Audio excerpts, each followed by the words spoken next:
Ladies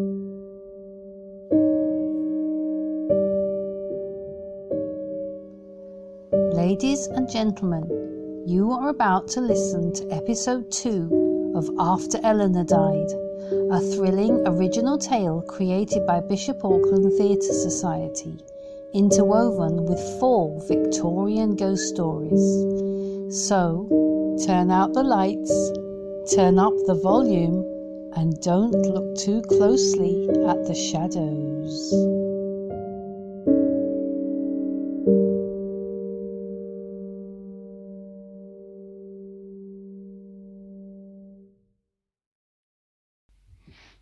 Ha! There, you see. I told you Mrs. Henderson would leave us some supper. Not a lot, mind you. But we can add to it. Pass me another plate there behind you. She's forgotten one. Cheese? Indeed. You said this woman tricked her way into your house just to see a room? Yes. She was concerned for someone's well-being. Someone that had lived in this house previously. She must have realized that the person didn't live here anymore. Do you think she was perhaps looking for valuables? Getting a plan of the house? I believe the phrase is casing the joint? I don't think crime is going to be your forte, Edward. Even though you have a head start as a lawyer. A criminal would hardly walk in the front door and show their face. If you'd seen her. She was quite gentle and very modest. As she walked past me, she didn't look at me, but glanced softly into every corner and crevice of the house she could set her eyes upon. Please, won't you sit down? Thank you. Would you care for some tea? No. Thank you. You said you wanted to know if he was at peace. Who were you talking about? Miss? I'd rather not tell you my name. It's not important anyway. If that's what you'd like. I came to this house once before. In those days I was interested in psychic things. Indeed. I have an interest in the paranormal myself. I tell you my experiences, if you'd care to listen. I'll tell it briefly, without the trimmings, and on one condition. Certainly. That you ask no questions, because I can't explain it and I have no wish to. Very well. I had arranged to sit up alone at the house, which at the time had sat empty for quite a while, devoid of life. Its reputation as a haunted house, so I was given to believe, centred around the murder of a woman. I won't bother you with the details. I had arranged a brief examination of the house that afternoon, and I now had the keys from the caretaker. I'd entered the house at 11 p.m. and was irritated to see a man standing in the shadows. I presumed him to be the caretaker. I'd already explained to him that afternoon that I wished to be alone for the night. I want to show you the room. I couldn't exactly refuse, having tipped him for the use of the keys to the house. Come in then, and let's be quick. I prepared the candle. We were in the room where the murder had taken place, and I prepared to hear his lurid account before I sent him on his way with £0.50 for his persistence. I sat down and waited for the performance. I turned to look at him, and it was then that I noticed it wasn't the caretaker that I'd received the keys from earlier that day. My heart gave a horrid jump. "Who are you? You're not Carey." I felt really uncomfortable. I was a psychical researcher and a woman, proud of my liberty, but I didn't care to find myself in an empty house with a stranger. My confidence left me. Confidence in women, as we know, is all humbug after a certain point. I was now afraid. No, I'm not Carey. I'm the man that was frightened to death. Frightened to death? Yes. I just stared at him. I felt my life ebbing away. I wanted to laugh. I don't know why. I thought you were the caretaker. Did Carey send you to meet me? No, I'm the man that was frightened to death. And what is more, I am frightened now. His voice and his words ran through me like a knife. In my pocket was a book I had brought to make notes in. I felt the pencil. I felt, too, the extra warm things I had put on against the cold. Unessentials leapt into my mind. I thought of what the papers might say and what my smart brother-in-law would think, and whether it would be told that I had cigarettes in my pocket and was a free thinker. I'm frightened. I'm simply terrified. But you are still of unearthly flesh, and I am not. I stood in that cold, empty room, digging my nails into my palms and clenching my teeth. I was determined to assert my courage as a young woman and a free soul. You mean to say you were not a physical body? What in the world are you talking about? My voice seemed to fall away. I was alone in an empty house, unprotected and a woman. I chilled. My thoughts ran to policemen, omnibuses and everything that was useful and comforting. What a fool I had been to come to this house alone. I thought that the end of my life had come. My God! Who are you? I've told you who I am, and I am still scared. I was convinced that I was entertaining a madman, and I cursed my stupidity for inviting him in. If I angered the rogue, I might pay the price with my life. My mind was made up. I must humour him until I could make for the door. Of course. I remember your case. It was in the newspapers. He just stared at me. I ran across the room and I reached for the door and shot out onto the landing. Like a fool, I turned the wrong way. But it was too late to change. The man was after me. I heard no footsteps, but he was there. I was sure of it. He was chasing me through the house. I rushed headlong into a room, slammed the door and turned the key in the lock.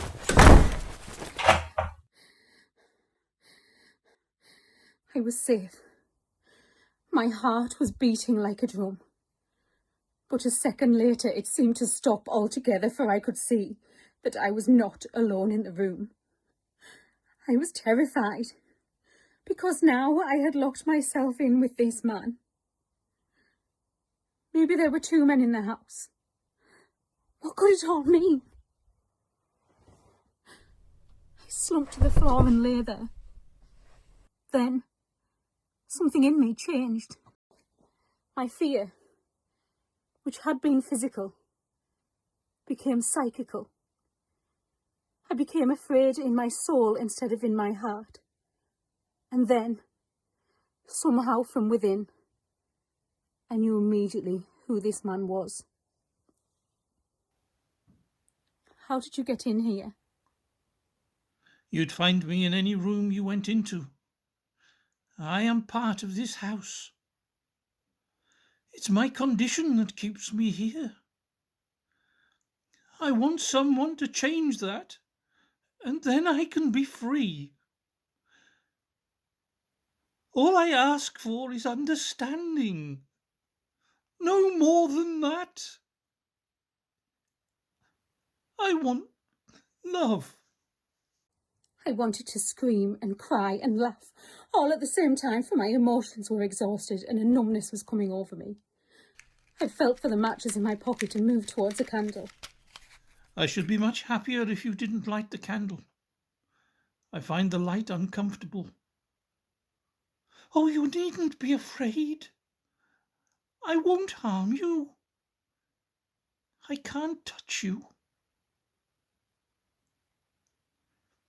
Many people have come to this house to see me, and all have been terrified. Oh, if only someone would not be terrified, but kind and loving. Then you see, I might be able to change my condition and get away. His voice was so sad that I felt tears start at the back of my eyes. But fear kept all else in check, and I stood shaking and cold as I listened to him. Who are you then? Of course Carey didn't send you. That's all I could say as my thoughts scattered dreadfully. I know nothing of Carey, and my name I have forgotten. I'm just the man that was scared to death in this house 10 years ago. And for 10 years a succession of cruel and curious people have come to see the ghost. Their curiosity has fed this house, kept alive its atmosphere of terror, and rendered my condition worse. I could still think of nothing. My mind was insensible, and I was afraid my heart was about to stop beating. If only someone would be kind to me. Speak gentle with me. Cry if they wish. Pity, comfort or soothe me. Anything but come here and tremble as you do now. Oh, madam, won't you take pity on me? Won't you step out into the middle of the room and try to love me a little?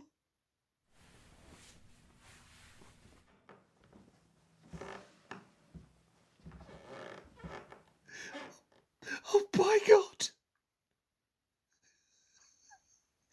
You have done such a kind act. Oh, the first sympathy that has been shown to me since I died. Oh, in life I came to hate my fellow man, and hate begets hate, and this hatred was returned. I suffered horrible nightmares, and I was haunted by demons that laughed and grimaced. And one night they came onto my bed and sat upon my chest until my heart stopped. It's hatred and remorse that keeps me here.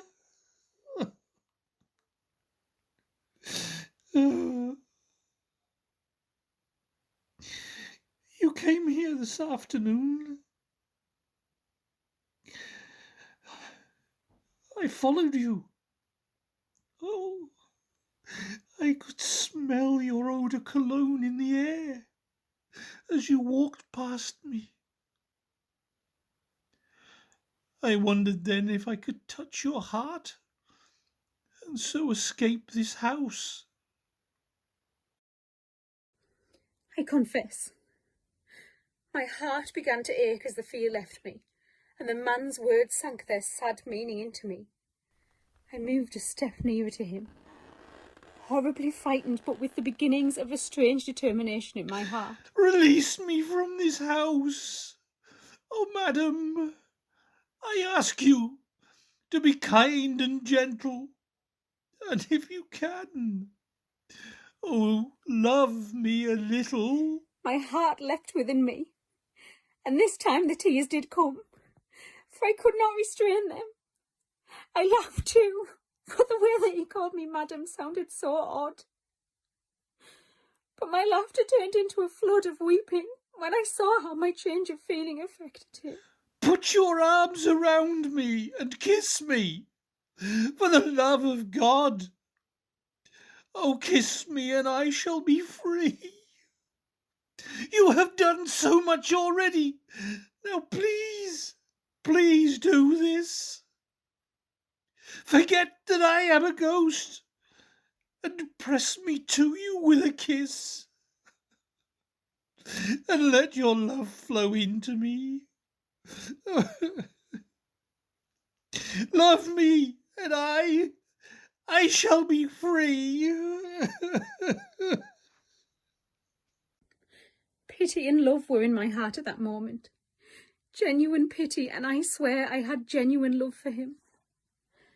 I love you. Poor, aching, unhappy thing. I love you, and I am not the least bit afraid in the world.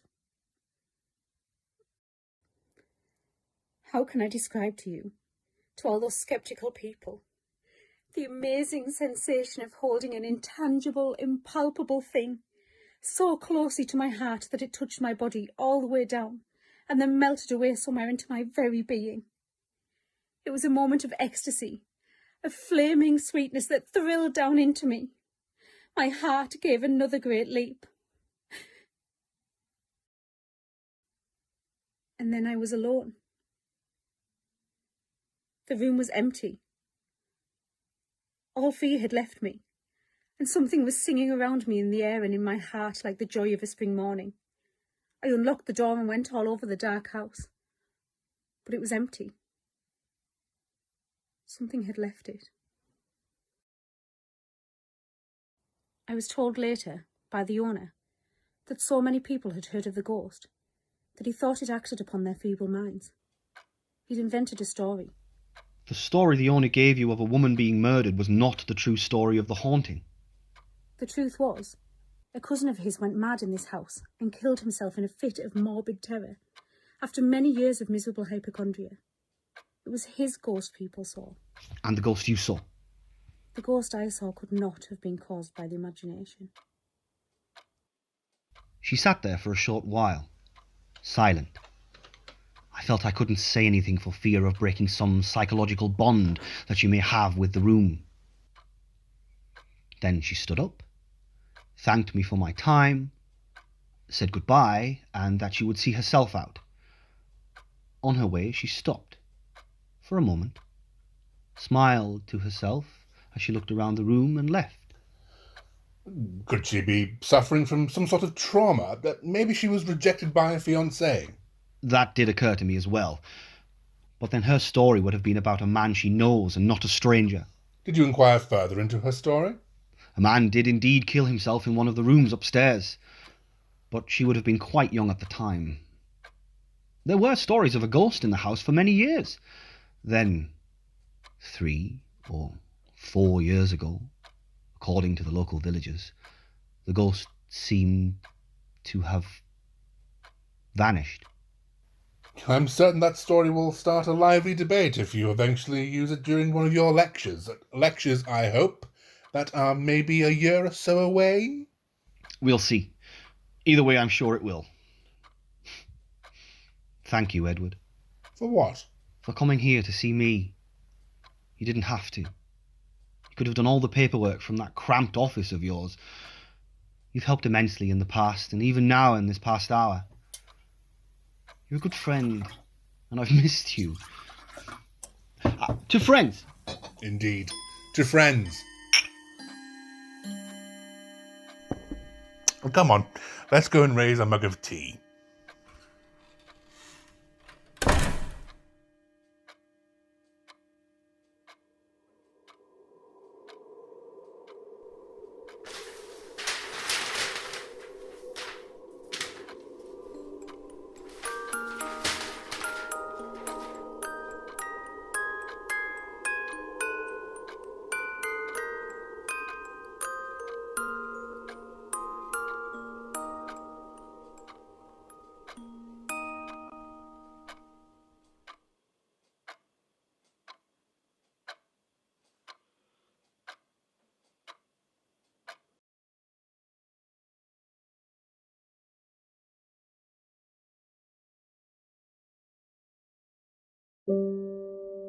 You have been listening to After Eleanor Died, written and directed by Malcolm Stamp, edited by Charley Stamp, and performed by Graham Rispin, Josh Railton, Emma Westwood-Fulcher, and Malcolm Stamp.